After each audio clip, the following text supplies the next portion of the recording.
চাবুৱাৰ বিহু মঞ্চত অথন্তৰ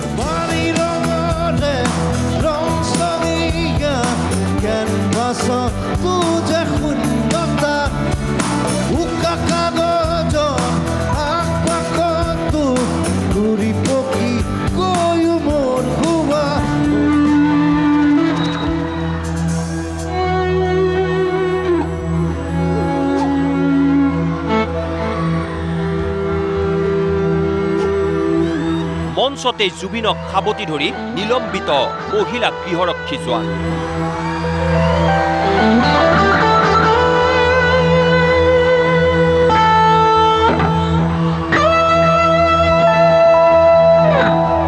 কিন্তু শেহতীয়াকৈ ভাইৰেল হৈছে আন এক ভিডিঅ'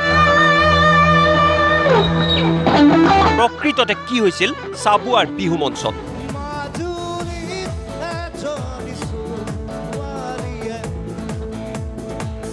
যোৱা 10 মেৰ চাবুৱা ঐক্য মঞ্চৰ বসন্ত উৎসৱৰ মঞ্চত অসমৰ যুৱ প্ৰজন্মৰ হাৰ্টথ্ৰব জুবিন গাৰ্গ জুবিনে গাই গৈছে এটাৰ পিছত আনটো জনপ্ৰিয় গীত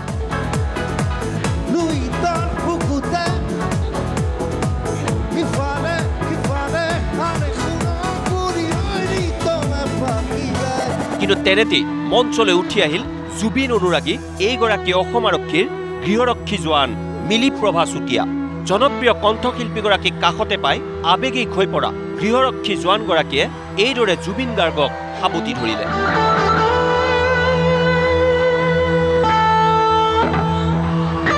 আৰু তাৰ পিছতে মিলিপ্ৰভাৰ নামত জুবিনে গালে তেওঁৰ অন্যতম জনপ্ৰিয় গীত মায়াবিনী নাম মিলি এই গানটো তাৰ কাৰণে গাইছো আজি মায়াবিনী ৰাতেৰ বুকু দেখা পাৰো তোমাৰ ছবি ধৰা দিলা গোপনে আখি বিয়াৰ কুলা কিন্তু এই দৃশ্য ভাইৰেল হৈ পৰাৰ পিছতেই অসম আৰক্ষী কঠোৰ হ'ল নিলম্বনৰ নিৰ্দেশ দিলে মহিলা গৃহৰক্ষী জোৱান মিলিপ্ৰভা চুতীয়াক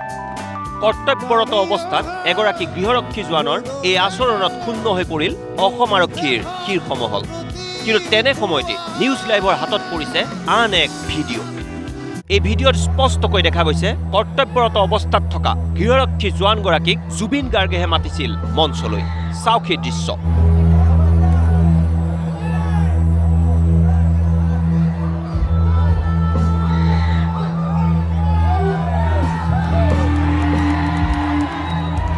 এই দৃশ্য দেখাৰ পিছত নিউজ লাইভ তথা চাবুৱাৰ বিহু উদযাপক আৰু চাবুৱাবাসীৰ আৰক্ষী সঞ্চালক প্ৰধানলৈ এটাই আহ্বান সমগ্ৰ দেশ চালি জাৰি চাই গৃহৰক্ষী জোৱানগৰাকীৰ নিলম্বন প্ৰত্যাহাৰ কৰক ভিডিঅ'টো দেখিব আপোনালোকে জুবিনে তেওঁক আৰক্ষী বিষয়াগৰাকীক নিজে হাতবাল দি মাতিছে আৰু এতিয়া যেহেতু অসম চৰকাৰে তেওঁক আলিংগন কৰাৰ বাবেই তেখেতৰ কৰ্মৰ পৰা অব্যাহতি দিছে নিলম্বন কৰিছে আমি এই কথাটো অকণমান মৰ্মাহত হৈছো ব্যৱস্থাটোৰ জৰিয়তে তেখেতৰ পৰিয়ালটিৰ পেটত একচুৱেলি প্ৰকৃততে লাথ মৰাহে হৈছে অসম চৰকাৰক আমি চাবুৱাবাসী হিচাপে অনুৰোধ কৰিব বিচাৰো যে তেওঁ নিলম্বন যি নিৰ্দেশ সেই নিৰ্দেশনা স্থগিত ৰাখি তেখেতৰ পৰিয়ালটোক কিছু যেন সকাহ দিয়ে জুবিন গাৰ্গ হৈছে এনেকুৱা এজন শিল্পী যিজনক যোনে হলেও ওচৰৰ পৰা পালে তেনেকুৱা এটা সকলোৰে মনত আহে আৰু বিগত সময়ত আমি যেতিয়া ইয়াৰ পাছত আমি যেতিয়া গম পাইছিলো তেখেতৰ চাকৰি নিলম্বন কৰা হৈছিলে সেই সময়ত আমি পিছত খা খবৰ লৈ গম পাইছিলো যে তেখেতৰ যিটো কৰ্ম যি ডিউটি আছিলে সেই ডিউটি তেখেতৰ সেই ষ্টেজত নাছিল এটা অনুৰোধ জনাব বিচাৰিছো চাবুৱা যুৱ ঐক্য মঞ্চৰ বসন্ত উৎসৱ 2024 তৰফৰ পৰা যে যিগৰাকী আৰক্ষী